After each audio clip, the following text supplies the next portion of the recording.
know my family connection from my grandfather. He was a friend of the Mufti of Jerusalem, Haj-Ameen Al-Husseni. He was the also notorious friend of Adolf Hitler, who conspired with Adolf Hitler on the destruction of the Jewish people in the Middle East.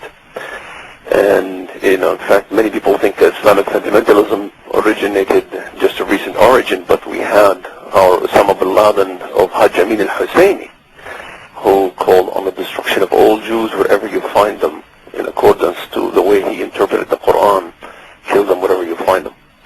And you could see him in the footage. You can see his picture. You can see he also started the Khandar troops, the Bosnian SS troops, one of the 8 divisions of Nazi Germany's war machine.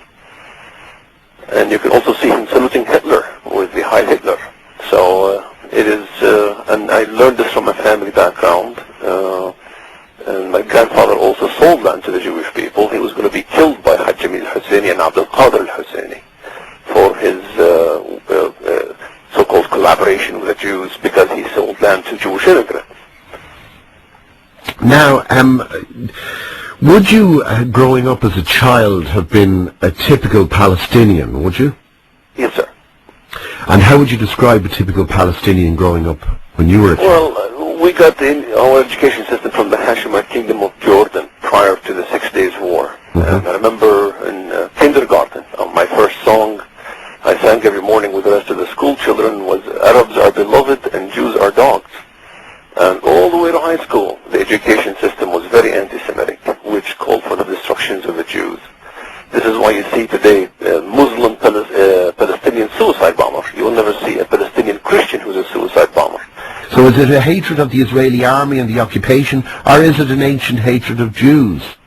Well, I mean, it's an ancient hatred of Jews, but the term occupation, and this has been used all the time, occupation. The Jews in reality liberated the Holy Land. They didn't occupy it. King Hussein occupied it. There is only 2 nations in the world who recognize Jordan's occupation of Judea, the West Bank. And the Israelis came and they preempted an attack by the Arabs. I remember us collaborating behind Jamal Abdul Nasser, calling for the destruction of the Jews in Israel.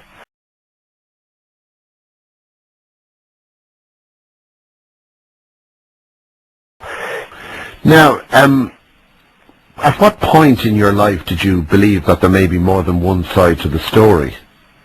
1993, I started doing research. I started asking questions to my family. I made a trip to Israel, and I saw firsthand how we treated Jewish people who lived in Israel.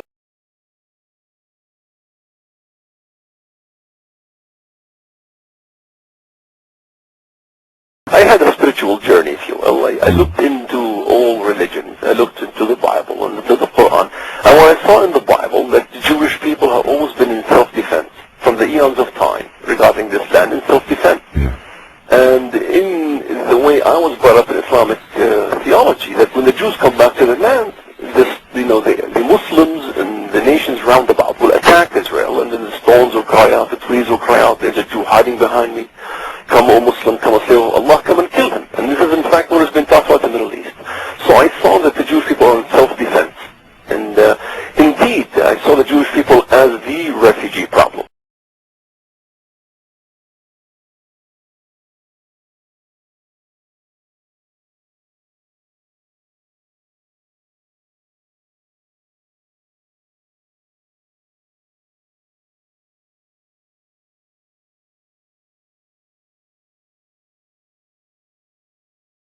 Did you openly express them? Yes, I openly started asking questions. Of course, I was rejected by my family.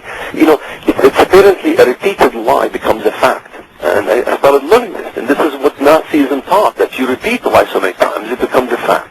And I saw parallels of my education to Nazi Germany.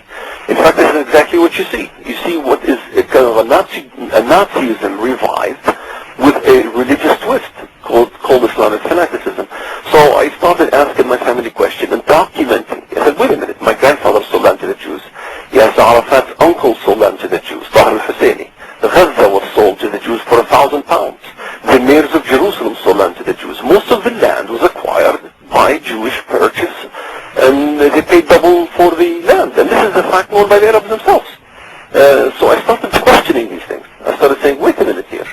why am I filled with hatred towards the people who have done me no wrong? So I couldn't see in history where the Jews ever made any Holocaust, where the Jewish people made any pogroms against Muslims or Christians. I saw vice versa as the truth. Had you at any stage in your youth an association with the PLO? Yes, my association with the PLO. After going to school for so many years, learning anti-Semitism, hating Jews without even meeting them or speaking to them, carried out a terrorist attack on the bank in Bethlehem and nearly lynching an Israeli official in our village. And I ended up in prison, the Muscovite prison in Jerusalem. This hatred never ended. All the way when I came to America, I was still affiliated with helping the PLO for funds. And then I got involved with an Islamic movement, which had its affiliation with Azzam, who was the founder of Qader. So, all my life, my idea of salvation was basically self-destructing myself. I had a cousin of me, I had relatives of mine die in the process of trying to kill Jewish people. Suicide bombers, yeah? Yes, and one of my cousins died on his way to Ben Yehuda Street. He got shot by the Israelis, and of course, the media stated that the Israelis took his body parts and sold in the black market, and all kinds of lies like this. We accused them of blood legal. All kinds of fabrications that were created. When I worked in the New College in Chicago, I remember my translation work.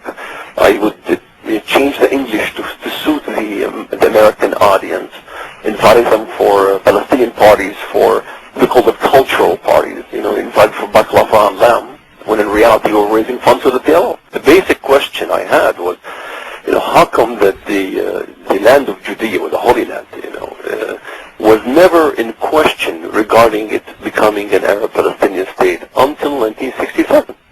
The Palestinian Charter, prior to 1967, did not include that land as Palestine. In fact, Gaza belonged to Egypt, and Judea, that land, was under the King Hussein government, the Hashemite kingdom. And there was no problems. They had no qualms with it being a Hashemite kingdom until 1967. So all of a sudden, overnight, I became a Palestinian. And when I was a young kid, I was a Jordanian.